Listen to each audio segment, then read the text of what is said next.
Hello, my name is Nikki Ogle. I'm the Communications Coordinator here at Burrell Behavioral Health. Today I'm joined by Dr. Shelly Farnan, Vice President of the Be Well initiatives.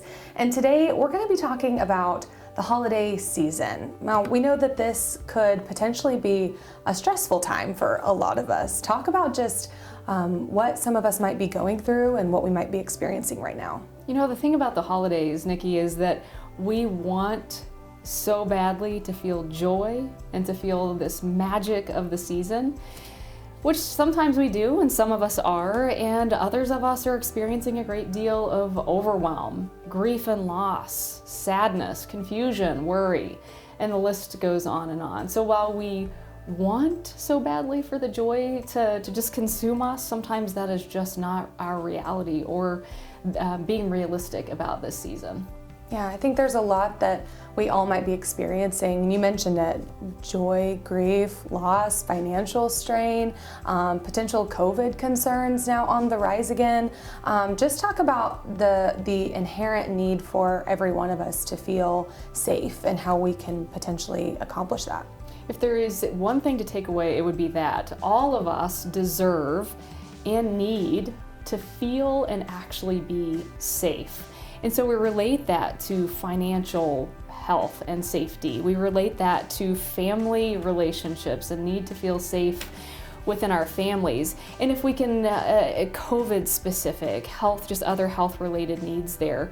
So if we can root ourselves in one question, it is that: do we feel safe? Are we actually safe? And if the answer is no, making sure that we're giving ourselves permission to make adjustments necessary to feel safe. That's back to the brain science. If our brains are not feeling safe, we're going to, we're not setting ourselves up for wellness and health and the best outcomes that we can. So number one would be to check in with ourselves. Are you actually safe? And if the answer is no, what are our options and what adjustments can we make? You know, we mentioned those potentially rising COVID concerns on top of the anxiety that already comes with a holiday season and the hustle of that.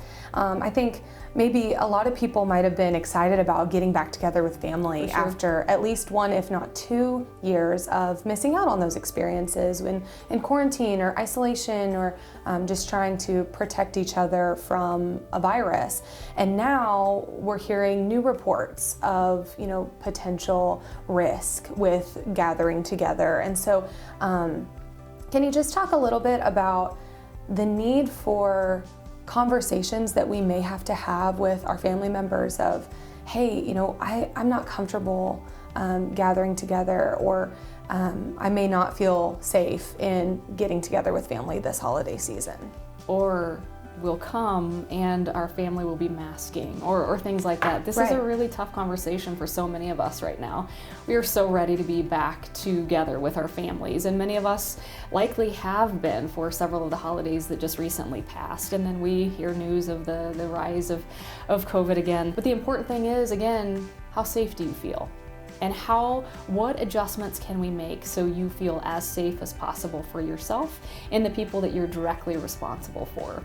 And feeling really solid in that, being able to tell the people that are closest to you and maybe the most judgmental, I have to keep my family as safe as possible. So in order to do so, here are the things that I and my family are going to be doing. And that might be not going again this year. That might be changing plans and yeah, even a few days ahead of the actual holiday. That's okay. I think there's once again another year of pretty polarizing conversations if we are gathering with our family that could come up around the dinner table. I mean, there's more politics, there's more you mentioned, judgment, or maybe not seeing eye to eye or having the same perspective or opinion on masking or vaccinations or some of the controversial court cases that we've heard about recently. So we've talked before about compassionate listening. Just talk about that and how we can potentially prepare ourselves and go into our family gatherings if we're attending them in a way that is making ourselves feel comfortable and ready to just be around the people who we love but may not fully agree with or have the same opinion 100%. as. So family strife, family discord is not new to this season. There are so many additional layers this year. I say all of that to say you nailed it in planning ahead. Now, whether it's because of COVID and post-COVID, since COVID has happened, that this strife has grown, or you use the information that you've always known about the people that you gather with. There are certain hot button topics that always raise the emotion at holiday times when we're gathering. So use that information and plan accordingly. Don't wait till the last minute or avoid. Think through, you deserve intentional time to think through, what is this going to be like to be back together? What are the topics that always raise the emotion within our families or the groups that we gather with? And then plan accordingly. So we've talked about boundary setting, and I want to talk about this in a unique way, I think, this year. We must plan ahead. Let's go ahead and identify those topics that we just know are going to come up and we also know that we don't feel safe or comfortable with. And let's set a plan with that. Know the boundaries that you're going to set. That doesn't even mean that you have to share that boundary with anyone. When you share that boundary, often that raises the person's need or want to argue with you. So just feel really solid internally that when this conversation comes up, these are the options that I feel safe to go with. Either these are my talking points that I'm willing to say, or I'm going to excuse myself when this happens, or I'm going to ask that we change topics. I don't know what the options are for you that will feel safe in the moment, but come up with the top few things, whether that's talking points or escape routes or whatever that is for you. Get really comfortable with that, and then when the time comes, your brain is already prepared. You know exactly what you're going to do, and most importantly, stay calm, because your health deserves it. If you allow your system to overwhelm because of that conversation that you don't want to have, your health is the one that suffers as a result. So remaining calm, doing that deep breathing in that moment, and then sticking to your game plan is going to be the best option for your health and well-being this season.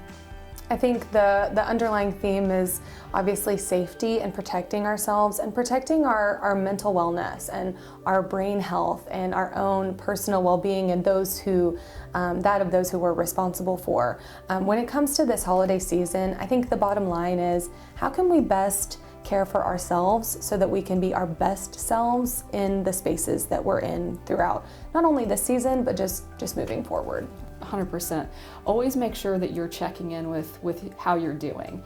We override that so often. I can say, oh my gosh, I'm so tired, and then I plug ahead and I won't, it'll be hours later when I actually stop to take a break.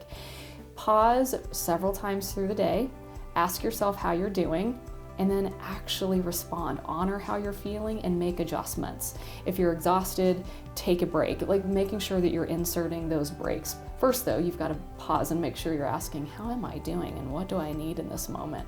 Honor that and then make the adjustments necessary. But I think if you can remember any of the things that I just rattled off, breathe.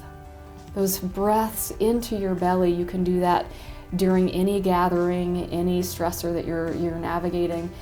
And don't go against your internal gut. If you can't afford the gift, don't buy the gift. If you can't gift at all, you are gift enough. Gift time, gift energy to people. Just don't go against what your core need is. We all deserve to feel safe, and those are several examples of how to stick to what is my internal instinct? How do I remain safe here? And we can apply that to relationships, to finances, to COVID-19 pandemic. Yeah, well, thank you so much for just having this really important conversation as we head into this potentially stressful season for all of us.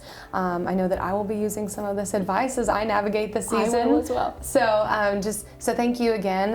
And for everyone who may be watching this, we just want to say have a safe and happy holiday season from the entire Burrell family.